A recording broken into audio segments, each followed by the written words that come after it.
Sabi nga nila, kapag tumibok ang puso mo, wala ka nang magagawa, kundi sundin ito. Susundin mo ba ang puso mo?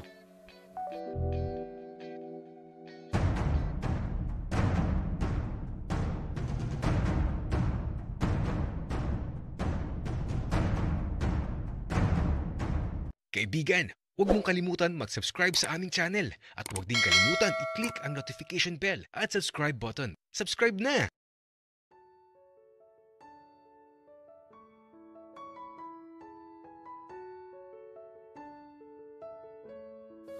Wala. Anong gagawin ko? Ikinulong ako ni Daddy David dito sa kwarto niya. Baka may gawin siya sa akin. Pero okay lang. Gusto mo naman yun. Pero teka, ayoko pala. Nakakatakot yun eh. Baka mamaya kung anong mangyari sa akin. Pero what if may mangyari? Magugustuhan ko kaya? Mula sa madilim na silid, kami lang ni Daddy David ang nandito. Napakalamig ng panahon at ang ulan. Wala pa yatang planong tumigil. Nilalamig tuloy ako. Buti na lang at nararamdaman ko yung singaw ng katawan ni Daddy David. Napakainit ng singaw na nanggagaling sa katawan niya. Kaya eto, mukhang tulog na naman si Daddy David. Kaya medyo dumikit ako sa kanya. Nilalamig kasi talaga ako. At aba, ang bango naman ni Daddy David. Hindi naman siya nagpabango pero mabango siya. Basta, kakaiba yung amoy niya. Tapos, bigla na lang itinaas ni Daddy David yung kamay niya na inilagay niya sa may ulo niya. Kaya ito, nakikita ko ang kilikili niya kahit madilim. Nakapag-adjust na ang mata ko sa dilim eh. Kaya ito, malinaw kong nakikita si Daddy David at yung kilikili niya. At ewan ko ba kung anong nangyayari sa akin. Kasi naman, ito, inilapit ko yung mukha ko sa kilikili ni Daddy David. At aba, mabango. Pero teka, ano ba itong ginagawa ko? Baka mamaya, makita ko ni Daddy David. Pero nilalamig talaga ako. Bakit kasi walang kumot dito? Kaya lang, biglang kumidlat ng napakalakas. Nagulat talaga ako at napasiksik ako sa kilikili ni Daddy David.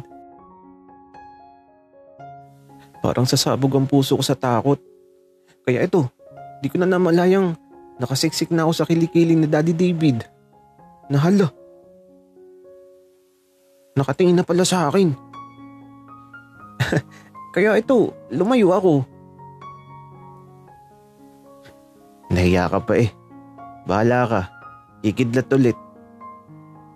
Halika na dito. Yumakap ka na sa akin. Huwag ka na mahiya. Nagdadalawang isip ako sa alok ni Daddy David. Kaya lang, hinila niya ako, teto. Napasiksik na naman ako sa kilikili niya. Huwag ka nang mahiya, Arturo. Daddy mo naman ako, di ba? Sige na. Yakapin mo na ako. Baka ako midlat na naman. Hindi na talaga ako nakapagsalita. Kasi naman, ginawa ko na lang yung sinabi ni Daddy David. Na eto, inilagay niya yung isang kamay ko sa dibdib niya. Grabe, ang laki ng dibdib ni Daddy. Tapos, matigas. At yung ulo ko naman ito, nakaunan sa malalaking braso niya. Arturo, okay ka lang ba dyan? Opo, Daddy. Okay lang po ako. Masaya ka ba, Arturo? Ha? Anong ibig mong sabihin, Daddy?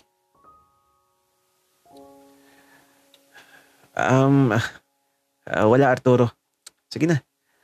Matulog ka na. Ako matutulog din. Ang sarap matulog eh. Ang lamig. Oo nga po, Daddy. Ang lamig. Ang sarap matulog ng may kayakap. Sa Sabado pala, Arturo. Di ba mag-sleepover ka dito?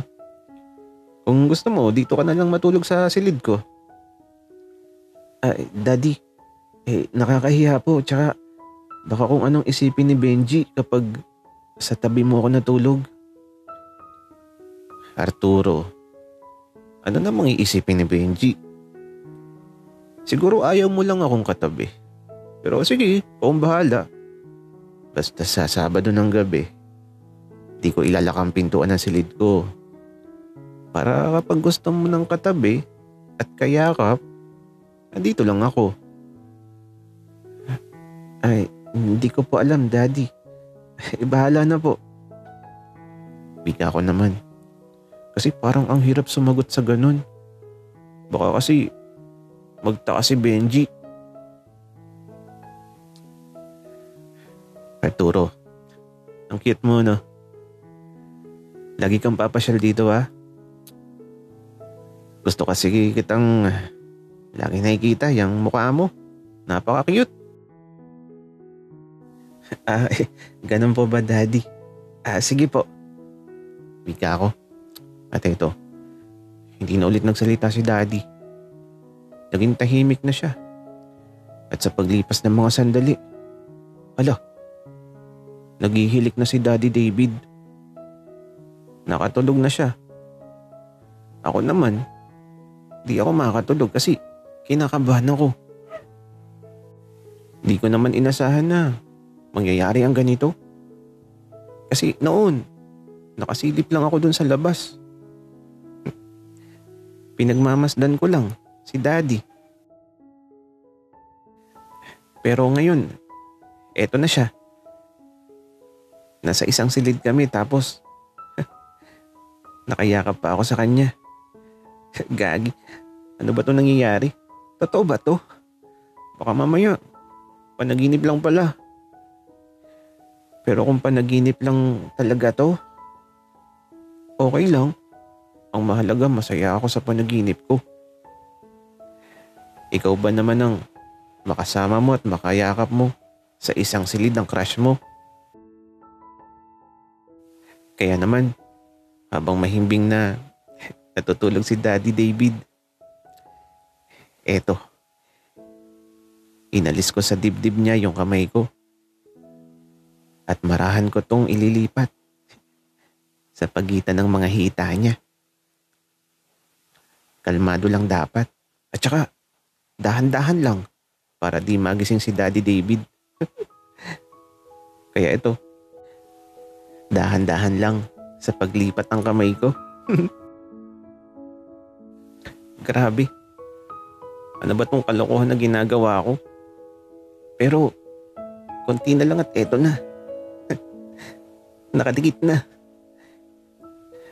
Kaya dahan-dahan lang at sa wakas, naipatong ko na ang kamay ko. Hala, gagi. Ang init. Tapos sobrang tigas. At nararamdaman kong natibok-tibok pa. Kaya ito marahan kong dinama ang bawat sandali. Hala, grabe.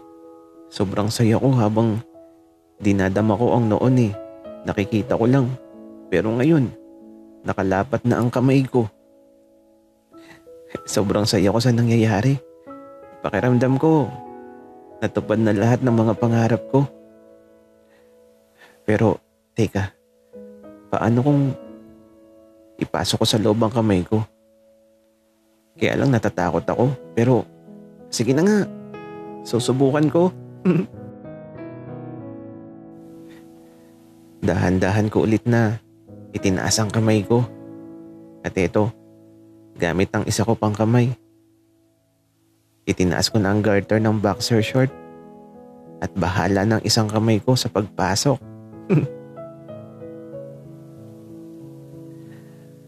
Alam kong tulog si Daddy David. Ang lakas ng hilik niya eh. Hindi niya alam na ninakaw ko na sa kanya ang pag-aari niya. Kaya ito, ipinasok ko na kaagad ng kamay ko. At hindi na ako nagdalawang isip na hawakan ang nasa loob na. Grabe, ang init at galit na galit. At marahan kong ibinaba ang garter. At ang kamay ko naiwan sa loob. Ay nako, natupad na talaga ang pangarap ko. Hawak ko na ang tagumpay.